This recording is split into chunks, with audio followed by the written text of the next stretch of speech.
이스라엘 모든 지파가 헤브론에 이르러 다윗에게 나와 이르되 보소서 우리는 왕의 한 고륙이니이다.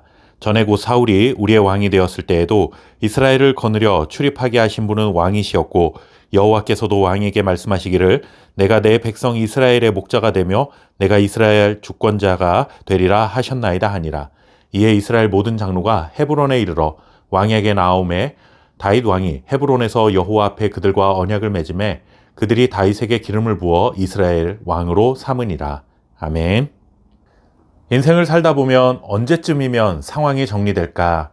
혹은 도대체 언제까지 기다려야 할까라는 질문을 마음에 품고 고민할 때가 있습니다. 특별히 잘못한 일도 없는데 일이 풀리지 않을 때, 정당하게 살아왔는데 좋은 결과로 이어지지 않을 때, 기다리는 시간은 더 길고 무겁게만 느껴집니다. 그런데 오늘 본문은 오랜 기다림의 시간을 인내하며 벼터온 한 사람이 드디어 그 결실을 보게 되는 말씀을 전해주고 있습니다. 그 사람 바로 다윗입니다. 다윗은 사울을 이어 이스라엘을 다스릴 두 번째 왕으로 하나님께 선택받은 자였지만 왕의 자리에 오르기까지는 순탄하지 않았습니다. 지금까지 다윗을 거부하던 사람들이 있었고 여전히 사울 왕과의 미련을 두고 있었던 사람들도 있었습니다. 이렇게 다윗을 탐탁치 않게 바라보던 사람들이 모두 모여 스스로 다윗 앞에 나와 이렇게 고백합니다. 보소서 우리는 왕의 한 고륙이니이다. 그동안 다윗에게 등졌던 사람들인데 이제 다윗이 대적하기 어려울 만한 위치가 되자 우리는 같은 혈통이다, 같은 공동체다 라고 고백하며 다윗의 눈밖에 나지 않으려는 태도를 보인 것입니다. 게다가 그들은 하나님께서 하셨던 말씀까지 인용합니다.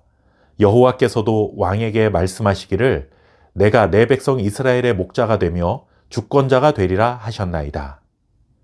하나님께서 다윗을 이스라엘의 왕으로 선택하신 것은 이미 오래된 일이었는데 사울의 힘이 막강하고 사울 집안의 사람들이 남아 있을 동안에는 하나님의 말씀을 의도적으로 모른 척하고 있었던 것이죠.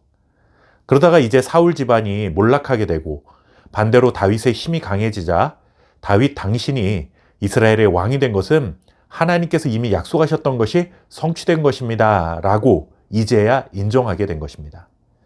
오늘 말씀만 보면 다윗이 이스라엘의 왕으로 인정받게 되었으니 얼마나 기쁘고 영광스러운 날인지 모릅니다. 그러나 다윗에게 이런 날이 찾아온 것은 어느 날 갑자기 행운 혹은 유행처럼 찾아온 것이 아니었습니다. 다윗은 수많은 죽음의 위협을 넘겨야 했고 주변 사람들의 모함과 위협으로부터 수도 없이 억울한 눈물을 흘리며 견뎌야 했습니다. 사랑하는 가족, 친구의 곁을 떠나 도망자의 신분으로 살아야 했고 그러다 보니 두 다리 펴고 편안히 누울 만한 처소도 없이 골짜기와 동굴을 헤매고 다녀야 했습니다. 어디 그뿐입니까? 사울의 추격을 따돌리기 위해 목숨을 걸고 원수의 나라인 블레셋으로 망명하여 그곳에서 생존하기 위해 침을 흘리며 미친 척 연기를 하기도 했습니다.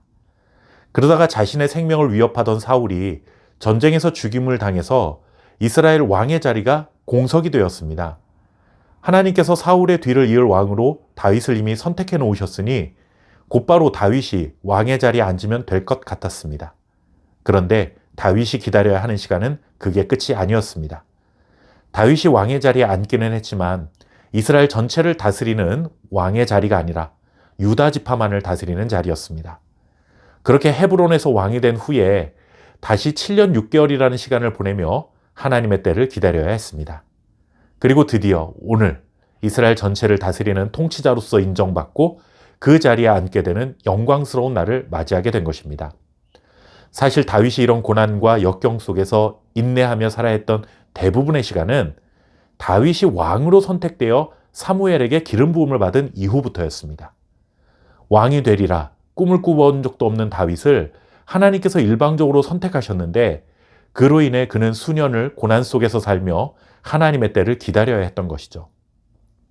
우리의 삶에도 적용해 봅니다.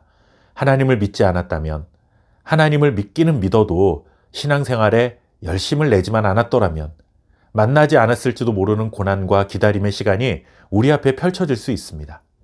차라리 하나님을 몰랐더라면 그냥 평범하게 살아갈 수 있었을 텐데 라는 생각이 들면 그 시간이 얼마나 힘들고 억울하겠습니까?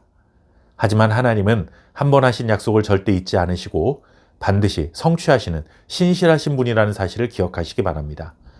하나님께서 우리에게 약속하신 소망은 인내의 터널을 믿음으로 통과한 자들만이 경험할 수 있음을 믿고 믿음의 길을 걸어갈 수 있기를 바랍니다.